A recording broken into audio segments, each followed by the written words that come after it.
ಧಾರವಾಡ ಕ್ಷೇತ್ರದಲ್ಲಿ ಪ್ರಹ್ಲಾದ್ ಜೋಶಿಗೆ ವಿರೋಧಿ ಅಲೆ ಹೆಚ್ಚಾಗ್ತಾ ಇದೆ. ಪ್ರಚಾರದ ವೇಳೆ ವಾಹನವನ್ನ ಅಡ್ಡಗಟ್ಟಿ ವನಗಳ್ಳಿ ಮತದಾರರು ಧಿಕ್ಕಾರವನ್ನ ಕೂಗಿದ್ದಾರೆ. ನಮ್ಮ ಗ್ರಾಮಕ್ಕೆ ಏನ್ ಅನುದಾನ ಕೊಟ್ಟಿದ್ದೀರಿ ಅಂತ ಅಲ್ಲಿನ ಜನರು ಪ್ರಶ್ನೆಯನ್ನ ಮಾಡ್ತಾ ಇದ್ದಾರೆ. ಅವರ ಕಾರನ್ನ ಅಡ್ಡಗಟ್ಟಿ ಧಿಕ್ಕಾರವನ್ನ ಕೂಗಿ ಈ ಪ್ರಶ್ನೆಯನ್ನ ಜನರು ಮಾಡ್ತಾ ಇರೋದು. ಹಾವೇರಿ ಜಿಲ್ಲೆಯ ಶಿಗ್ಗಾವಿ ತಾಲೂಕಿನ ವನಗಳ್ಳಿ ಗ್ರಾಮದ ಜನರು ಈ ರೀತಿಯಾಗಿ ಪ್ರಶ್ನಿಸ್ತಾ ಇದ್ದಾರೆ. ಜಲಜೀವನ್ ಮಿಷನ್ ಯೋಜನೆಯಲ್ಲಿ ಅನುದಾನ ಬಂದಿದೆ ಅಂತ ಜೋಶಿ ಅವರು ಹೇಳಿದ್ದಾರೆ. 1,80,00,000 ರೂಪಾಯಿ ಬಂದಿದೆ ಅಂತ ಜೋಶಿ ಸಮಜಾಯಿಷಿಯನ್ನ ಕೊಟ್ಟಿದ್ದಾರೆ. ಇದೆಲ್ಲ ಬೇಡ, ಊರಿಗೆ ವಿಶೇಷ ಅನುದಾನ ಏನ್ ಕೊಟ್ಟಿದ್ದೀರಿ ಅಂತ ಜನ ಮರು ಪ್ರಶ್ನೆಯನ್ನ ಮಾಡಿದ್ದಾರೆ. ಗ್ರಾಮಸ್ಥರ ಪ್ರಶ್ನೆಗೆ ಕಕ್ಕಾಬಿಕ್ಕಿ ಆಗ್ಬಿಟ್ಟಿದ್ದಾರೆ ಬಿಜೆಪಿ ಅಭ್ಯರ್ಥಿ ಪ್ರಹ್ಲಾದ್ ಜೋಶಿ.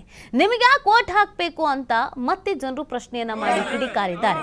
ಗದ್ದಲ ಗಲಾಟದ ನಡುವೆ ಪ್ರಚಾರವನ್ನು ಮುಗಿಸಿ ಅಲ್ಲಿಂದ ಹೊರಟು ಬಿಟ್ಟಿದ್ದಾರೆ ಪ್ರಹ್ಲಾದ್ ಜೋಶಿ.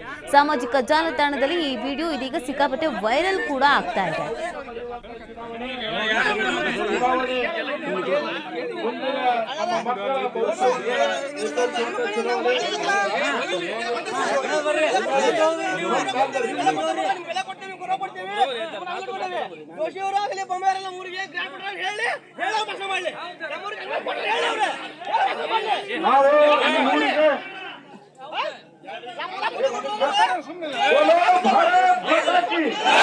ನಮ್ಮ ಕಾರ್ಯಕರ್ತರ ರಾಜಪಕ್ಷಕ್ಕೆ ಯಾರು ನಿಂತಿರಲಿ ಶಾಂತಿರ್ತಿದ್ದೀರಿ.